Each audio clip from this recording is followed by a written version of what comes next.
All right, we're back out here with another daily camp update from the Jaguars practice. I'm Jamal St. Cyr. This is Justin Barney. Jaguars wrapping up their Monday practice. It's a game week. They'll have Tuesday off and then back on the field for Wednesday. Justin, today another full pad day, but not quite as physical as what you saw on Sunday when you were out here. Right. Yesterday was absolutely game speed, hammering guys. Travis Etienne was popped by Andre Cisco, the hit of camp. I know they were still talking about that today. Trey Herndon had a hit on Travis Etienne.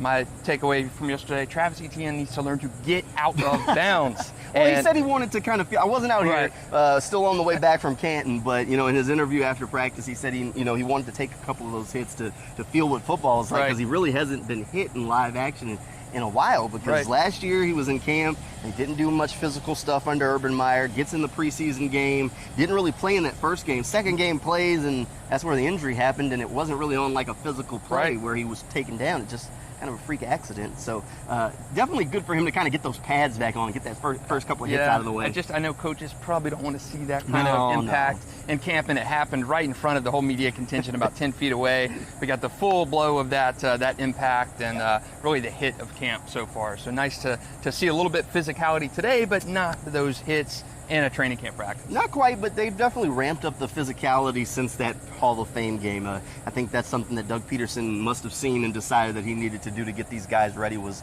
have some more physical practices out here. So we saw some one-on-ones. We finally got some DB wide receiver one-on-ones. Definitely some nice plays from Evan Ingram. Daniel Thomas had some nice coverage snaps out there. We saw Foye kind of battling with Travis Etienne. Talked to Foye after practice, and his description of Travis Etienne is he's nice.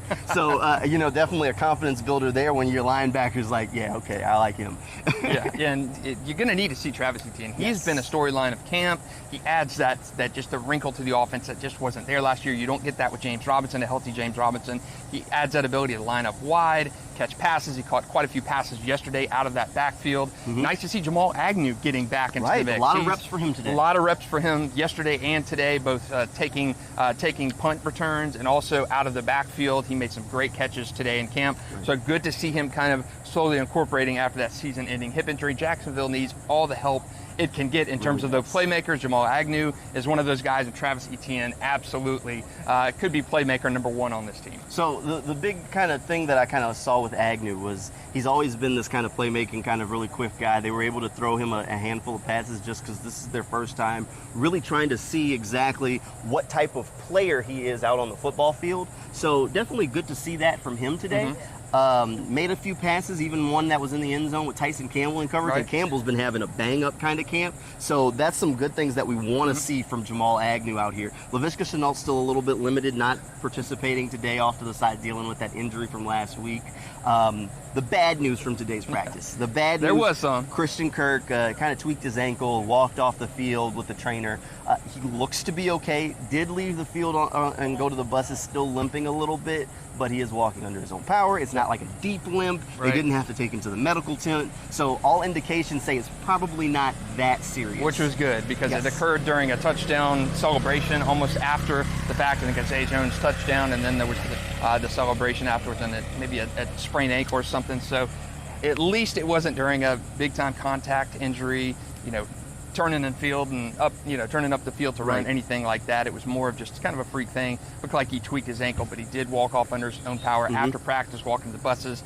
He looked fine, so hopefully it was just precautionary and it was just something that he got nicked up a little bit. All right, so let's get to our daily MVPs. All right, Justin, who's your MVP for today? So the guys we just talked about, Christian Kirk and Zay Jones. I mean, Zay Jones throughout camp has impressed me probably more than any other player. He has been catching everything. He caught 3 or 4 passes today that were contested, just unbelievable play. Everything in his catch radius is catchable. I mean, he catches everything. And so I like going into this season, free agency, you're not sure what to make of Zay Jones. He's got that untapped potential. Christian Kirk, the big money guy, a little bit different of players, but those two guys today are my camp MVPs. Christian Kirk, again, catching everything. Just a smooth route runner. Trevor Lawrence mentioned today after practice just how crisp, how nice of a route runner that Christian Kirk is, and I think we're going to see that. Really, Zay and Christian almost, I want to say thunder and lightning, like Jimmy and Keenan. but really a good pairing in this offense because they do different things and different sizes of athletes. So those two guys today caught everything in their vicinity.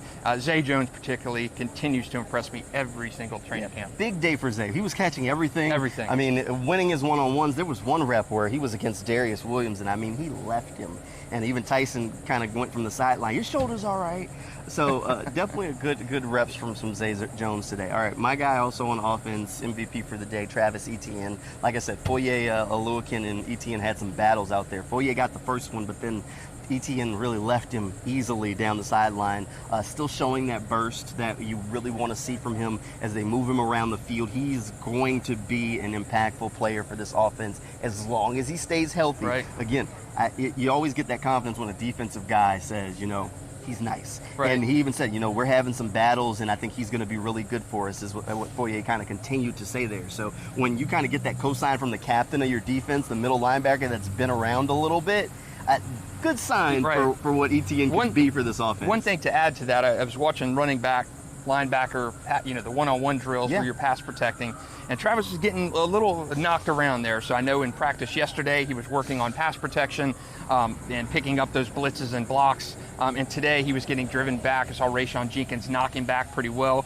So I think that's one area of growth for Travis. For sure. You know, he's that guy. He hasn't been hit a lot in a year. He hasn't picked up those NFL linebackers and stuff a lot. So I think that Travis Etienne, fantastic camp, but I think there's going to be things to work on. There's definitely room for growth. And that's one of the things that we kind of knew, because, I mean, think about it this way. With Etienne, he's never really been asked to do that. I mean, he's that big play guy, and I don't think he'll end up being asked to do that in this offense very much either, because on third down, if you on a gotta have it third down, you're going to send Travis Etienne out for a route. You want to try and find a way to get the ball into his hands. And you got to think in high school, and we know at Clemson, he just wasn't asked to stand and block much. And the good thing for the Jaguars is James Robinson is an exceptional pass blocker. So I think you're going to see a lot of third downs where both of them are on the football field, and that'll be a good sign, because that means that Etienne's probably going out. They'll keep J-Rob in the block because that's J-Rob's strength, and Etienne a much more explosive pass catcher and playmaker once he kind of gets down the field one-on-one. Not to say that J-Rob isn't explosive, but we did see him doing some sprints on the field as he kind of continues to work his way back. Again, the Jaguars are off of practice tomorrow, and then they'll be back out here Wednesday, and that's when we'll check in with you again.